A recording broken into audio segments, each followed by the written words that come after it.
प्यारे दोस्तों, आज की कहानी बहुत ही अनोखी और मजेदार है, क्योंकि बादशाह के फूल जैसी खूबसूरत शहजादी बेटी को गरीब लकड़हारे के बेटे ने रात के आखिरी हिस्से में शहजादी को महल से अगवा करके जंगल में ले गया।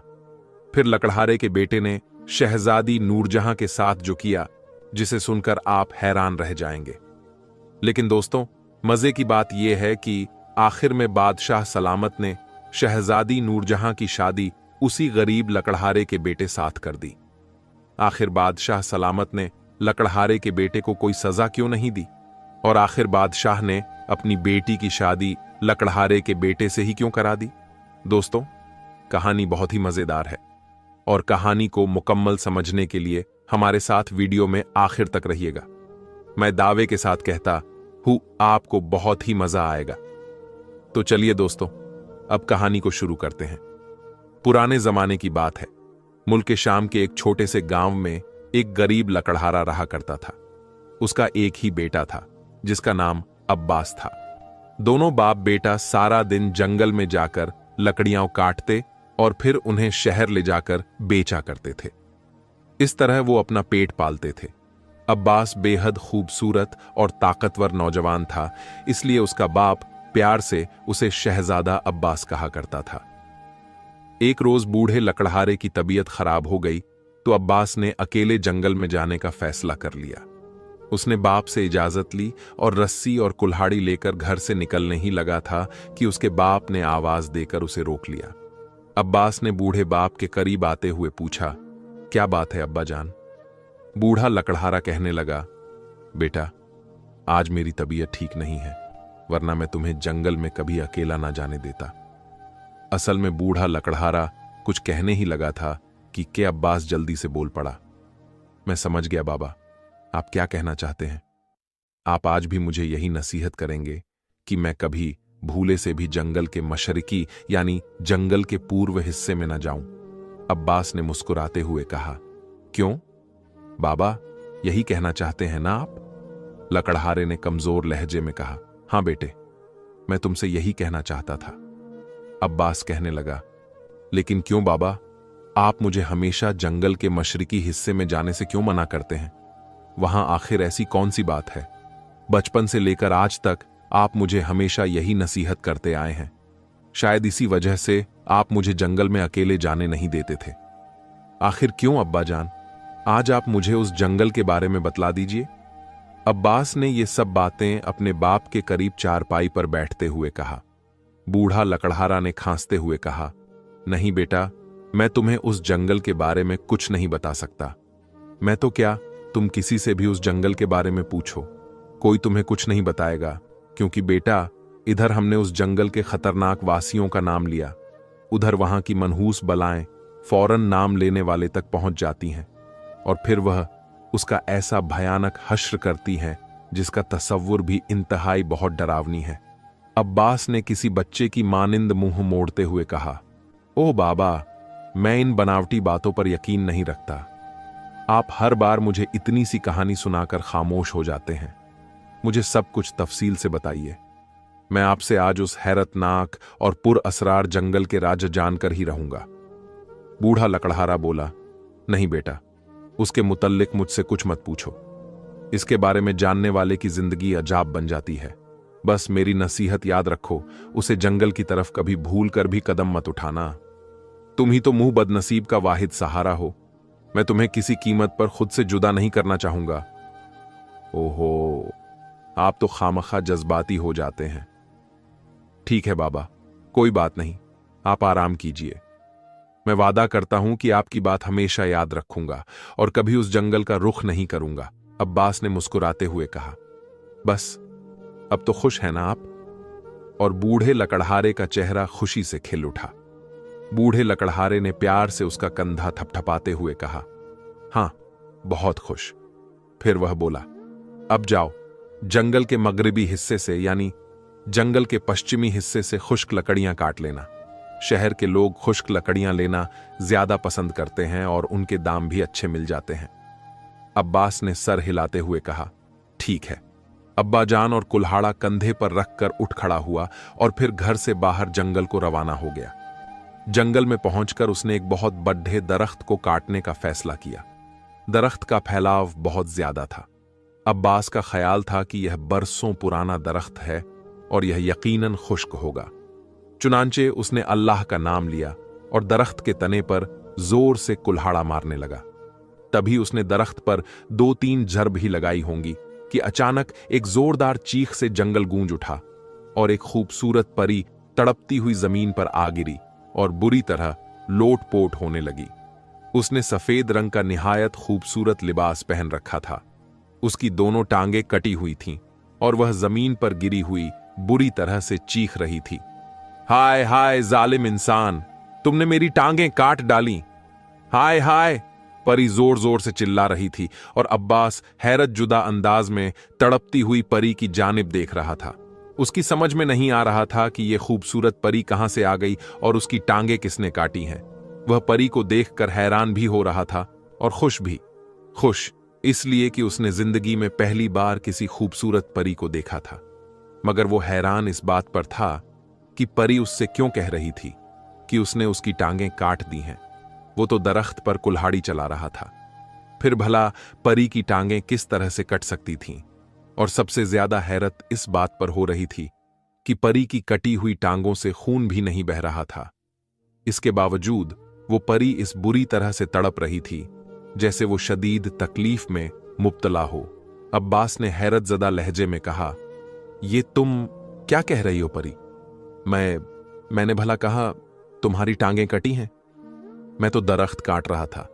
परी गुस्से से कहने लगी, जालिम इंसान, मैं उस दरख्त पर आराम कर रही थी और तुमने मेरी टांगें काट दी।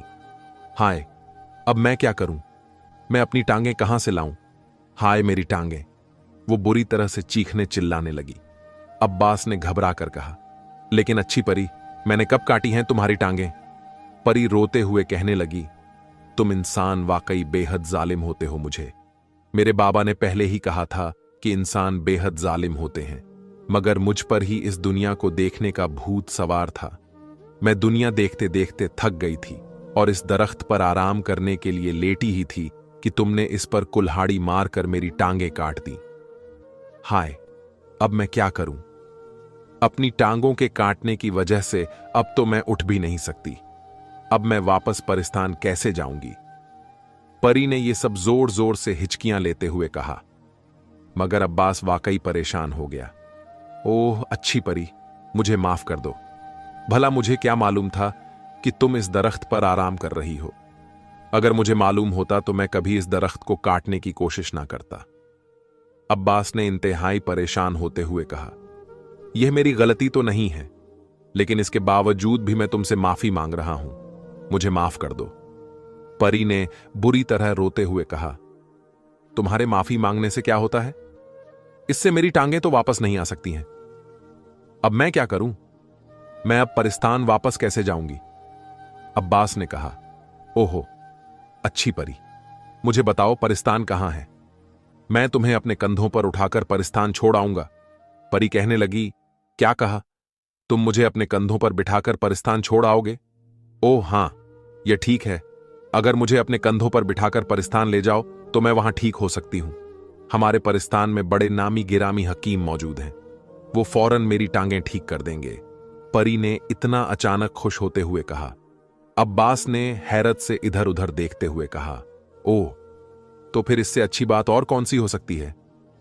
लेकिन अच्छी परी, तुम्हारी कटी हुई टांगें कहां हैं? दोस्तों, क्योंकि अब्बास को परी की कटी हुई टांगें कहीं दिखाई नहीं दे रही थीं। अब्बास के ये सवाल पर परी एक लम्हे के लिए परेशान हो गई और फिर अब्बास से कहने लगी, वो असल में मैं चूंकि परिस्तान में रहती हूं, इसलिए हमारे तिलिस्मी वसूलों के मुताबिक जैसे चाय हमारे जिस्म का कोई हिस्सा गलती से कट जाता है, वो फौरन परिस्तान पहुंच जाता है, और जिसका कोई भी बदन का हिस्सा कटा हो, अगर वो भी 3 दिन तक वापस पहुंच जाए तो वो दोबारा तंदुरुस्त हो सकता है, वरना उसका कटा हुआ हिस्सा हमेशा हमेशा के लिए गायब हो जाता है।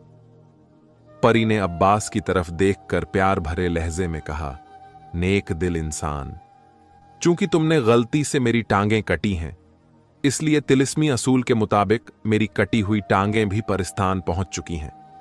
परी ने राहत देने वाले लहजे में कहा, अब मुझे भी 3 रोज के अंदर अंदर वापस परिस्तान पहुंचना होगा, वरना मैं हमेशा हमेशा के लिए अपनी दोनों टांगों से महरूम हो जाऊंगी। इतना सुनकर अब्बास के माथे पर बल पड़ गए। अब्बास ने सोच में डूबे हुए लहजे में कहा, तुम फिक्र मत करो अच्छी परी, मैं इंशाअल्लाह तुम्हें 3 रोज से पहले ही परिस्तान पहुंचा दूंगा। फिर उसने परी को सहारा देकर उठाया और उसे उठाकर अपने कंधों पर बिठा लिया। अब्बास ने परी से पूछा, हां परी, अब बताओ हमें किस तरफ चलना है, क्योंकि मैं परिस्तान के रास्ते से ना वाकिफ हूं। जंगल के मशरकी हिस्से की तरफ, यानी जंगल के पूर्व की तरफ। इतना सुनकर अब्बास चौंक पड़ा। अचानक परी ने निहायत कड़क और घुमाना लहजे में कहा, मशरकी हिस्से में। अब्बास ने बुरी तरह चौंक कर कहा, क्या मतलब अच्छी परी? परी ने सख्त लहजे में कहा, किस बात का मतलब पूछ रहे हो? अब्बास ने जवाब देते हुए कहा, असल में मुझे मेरे बाबा ने जंगल के मशरकी हिस्से में जाने से मना कर रखा है और मैं अपने बाबा का कहना कभी नहीं टाल सकता। तुम किसी और तरफ से कहो, मैं उस तरफ से चलने को तैयार हूं। मशरकी हिस्से की तरफ मैं नहीं जा सकता। उसे परी के लहजे पर शदीद हैरत हुई थी कि पहले तो परी निहायत तकलीफ ज्यादा लहजे में बोल रही थी और अब उसका लहजा इस कदर तल्ख और गुस्सैल हो रहा था जैसे वो उसका खरीदा हुआ गुलाम हो। परी ने तय माना, लहजे में कहा, मैं तुम्हारे बाबा के मुताल्लिक कुछ नहीं सुनना चाहती। तुम्हें मेरा हुक्म हर हाल में मानना होगा। चलो जंगल की तरफ। और अब्बास ठिठक गया। वो हैरत ज़्यादा लहजे में बोला, क्या मतलब? परी गजब, नाक लहजे में बोली, मतलब ये कि अगर तुमने मेरा कहा ना माना तो मैं तुम्हारा गला घोंट दूंगी। चलो जंगल की तरफ। साथ ही अब्बास की गर्दन पर तेज छुरी जैसे नाखून चुभोने लगी और परी की टांगें फैलकर बुरी तरह से अब्बास के जिस्म से सांप की मानिंद बल खाकर लिपटती चली गईं। ये देखकर अब्बास का दिल जोर जोर से धड़कने लगा। खौफ से उसकी आंखें फैलती चली गईं। तुम कौन हो? वह हकलाया। मैं शाखा की अदना कनीज, परी ने खौफनाक लहजे में कहा। चलो जल्दी करो। और अब्बास थूक निगलकर आगे बढ़ने लगा। उसके चेहरे पर मौत का खौफ छाया हुआ था। उसे यूं महसूस हो रहा था जैसे उसके कंधों पर कोई नर्म नाजुक औरत की बजाय कोई भारी भरकम शैतान बैठा हो। वह लड़खड़ाते कदमों से आगे बढ़ता चला गया और उसके कंधों पर बैठी हुई परी फखराना अंदाज में कहकहे लगाने लगी। अब्बास का थकन के मारे बुरा हाल था। खौफनाक परी मुसलसल उसके कंधों पर जमी हुई थी। अब्बास के बेपनाह इसरार के बावजूद वह उसके कंधों से उतरने पर तैयार नहीं हो रही थी।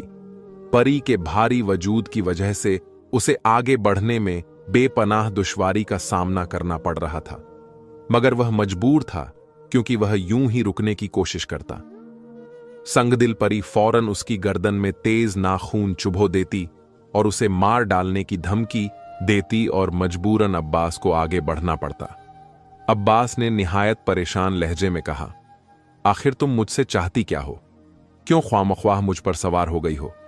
मैंने तुम्हारा क्या बिगाड़ा है? तुमने हमारे मुकद्दस दरख्त को काटने की कोशिश की है।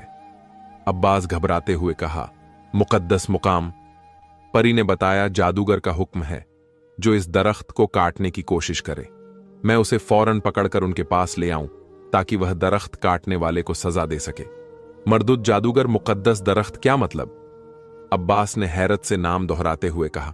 मैं समझा नहीं, परी ने सख्त लहजे में कहा। जब आका से बात करोगे तो तुम्हें तुम्हारी हर बात का जवाब मिल जाएगा। फिलहाल खामोश रहो और खामोशी से आगे बढ़ते रहो। और अब्बास ने गुस्से से होंठ भींच लिए।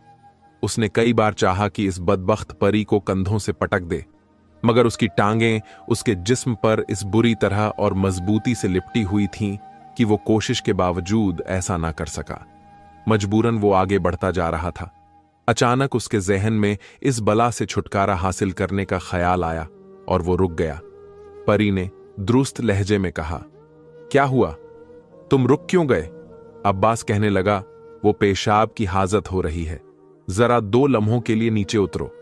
परी कहने लगी, अच्छा ठीक है, मगर मुझे धोखा देने की कोशिश हरगिज मत करना, वरना मेरा नाम आग परी है और मैं 1 लम्हे में तुम्हें जलाकर राख कर दूंगी।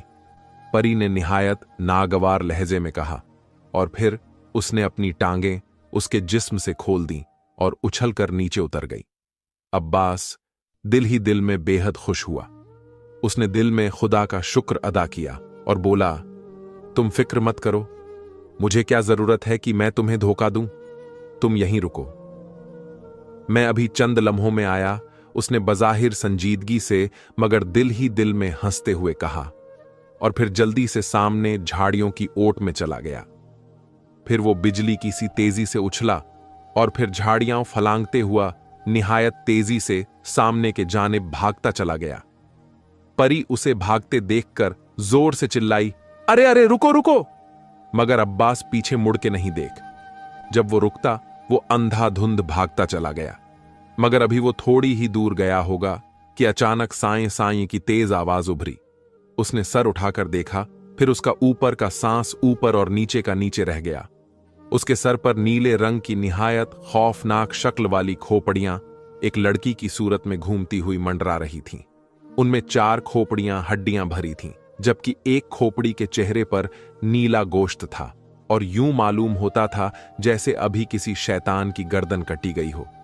उन खोपड़ियों को देखकर अब्बास और ज्यादा घबरा गया और ज्यादा तेजी से भागने लगा। मगर नीली खोपड़ियां बदस्तूर उसका ताज्जुब कर रही थीं। गोश्त वाले चेहरे के मुंह से खड़कते हुए कह कहे खारिज हो रहे थे। भागते हुए अचानक अब्बास का पांव एक झाड़ी से टकराया और वह अपना वजन बरकरार न रख सका और वह सीधा मुंह के बल जमीन पर आ रहा। फिर से कमल के वो उठकर दोबारा भागने की कोशिश करता। ठीक उसी लम्हे एक नीली खोपद्दी से नीले रंग की खारिज हुई और अब्बास के जिस्म पर पट दी। और अब्बास को यूं महसूस हुआ जैसे अचानक उसके जिस्म से जान निकल गई हो, और फिर उसने अपना सारा जिस्म जानवर होता नजर आया। उसने उठने की कोशिश की, लेकिन कामयाब ना हो सका। उठना तो दरकिनार, उसने अपनी एक उंगली हिलाने की भी ताकत ना रही। अब सिर्फ वो देख सकता था या फिर आवाजें सुन सकता था। नीली खोपड़ियां काफी देर तक उसके सिर पर मंडराती रहीं। फिर वही नीले गोश्त वाला चेहरा उतरकर अब्बास के सामने आ गया।